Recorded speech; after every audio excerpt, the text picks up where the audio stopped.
যেই মানুষটা এত প্রশংসিত আমি সেই মানুষটা আমি আজকে স্বীকার করে যাচ্ছি যে ওনার কাছে না আসলে আমি বুঝতে পারতাম না যে আমি মূর্খ ছিলাম। ওনার যে লেকচারটা ছিল এটা আমার জীবনের জন্য, এটা আমার অনেক আগে আসা উচিত ছিল। ওনার এই কথাগুলো আমাদের বিবেককে নাড়া দিয়েছে। ওনার ভিতরে ইলমও আছে, বিজ্ঞানের জ্ঞানও আছে এবং আধ্যাত্মিকতাও আছে। এই সমন্বয়টা অনেক মানুষের মধ্যে থাকে না।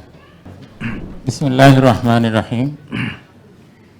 আমি বিদেশে লেখাপড়া করেছি, কিন্তু এই সম্মানিত ডাক্তার মহোদয়ের কাছে এসে যে জিনিসটা বুঝলাম যে ওনার ভিতরে ইলমও আছে, বিজ্ঞানের জ্ঞানও আছে এবং আধ্যাত্মিকতাও আছে। এই সমন্বয়টা অনেক মানুষের মধ্যে থাকে না। তো যাই হোক, ওই নিকোলা টেসলা সে ওই বিদ্যুৎ তৈরি করতে চেয়েছিল ওই তার ছাড়া, কোনো মেশিন ছাড়া, কিন্তু বিদ্যুৎ কোম্পানিগুলো তারা তাকে হত্যা করে ফেলেছে। বর্তমানে বিশ্বের ডাক্তারগুলো, ডায়াবেটিসের ডাক্তারগুলো, সমস্ত ডাক্তাররা এই ডাক্তার জাহাঙ্গীর কবিরের শত্রু। কারণ এই ডাক্তার সাহেবের কারণে তাদের ব্যবসা বন্ধ হয়ে যাওয়ার মতো অবস্থা।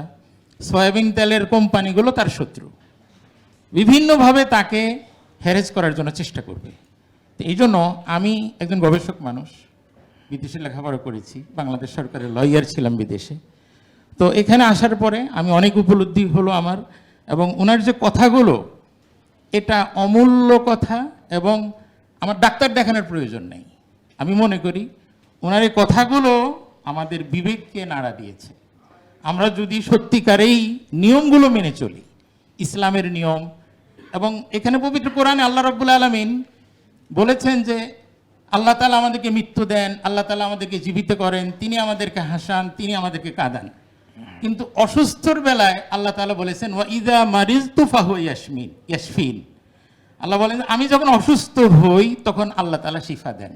এর অর্থ হলো আল্লাহ তাআলা বলেন নাই যে আল্লাহ তাআলা অসুস্থতা দেন, এটা আল্লাহ বলেন নাই। কারণ কোনো খারাপ জিনিসকে আল্লাহ রব্বুল আলামিনের সাথে ব্যবহার করা যাবে না। আল্লাহ এটা বুঝিয়ে দিয়েছেন, অসুখটা আমাদের হাতের কাজ, হাতের কামাই।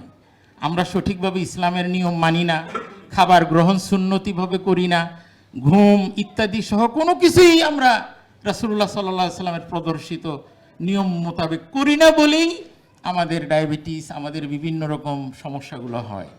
তো যাই হোক, আমি ডক্টর সাহেবকে অন্তর থেকে, আমি অনেক আগে থেকে ওনার ভিডিও দেখি, ভালো লাগে।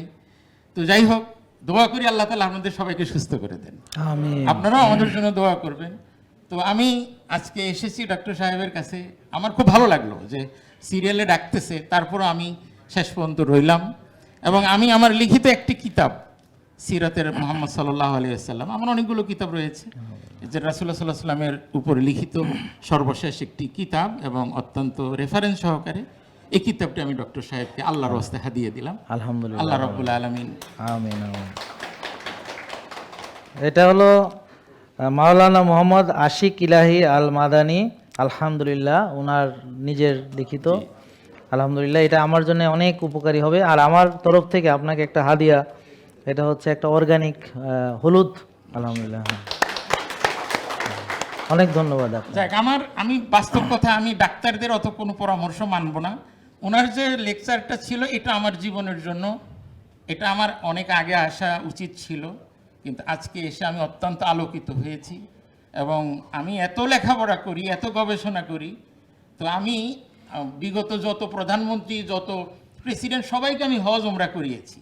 বাংলাদেশে বড় বড় সচিবরা তারা আমার কাছে স্বীকার করেছে যে আবু জাহরা সাহেব, আপনার কাছে না আসলে আমরা বুঝতাম না যে আমরা মূর্খ। তো যেই মানুষটা এত প্রশংসিত আমি, সেই মানুষটা আমি আজকে স্বীকার করে যাচ্ছি যে ওনার কাছে না আসলে আমি বুঝতে পারতাম না যে আমি মূর্খ ছিলাম। আল্লাহ তাআলা ওনাকে জ্ঞানটা দিবে, দোয়া করবেন আমাদের, আল্লাহ তাআলা যেন ওনাকে হেফাজত করেন।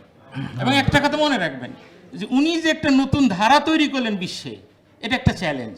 ওনার অনেক শত্রু রয়েছে, কিন্তু আমরা, আল্লাহ রাব্বুল আলামিন ওনাকে হেফাজত করবেন, এবং আমরা যারা উনার দ্বারা উপকৃত হলাম, আমরাও ইনশাআল্লাহ তাকে রক্ষা করার জন্য ইনশাআল্লাহ আল্লাহ রাব্বুল আলামিন তাকে হেফাজত করেন। আসসালামু আলাইকুম ওয়া রাহমাতুল্লাহি ওয়া বারাকাতুহু। আমিন, দোয়া করবেন জি। আসসালামু আলাইকুম। জেকে লাইফস্টাইল, ওষুধ মুক্ত সুস্থ জীবন।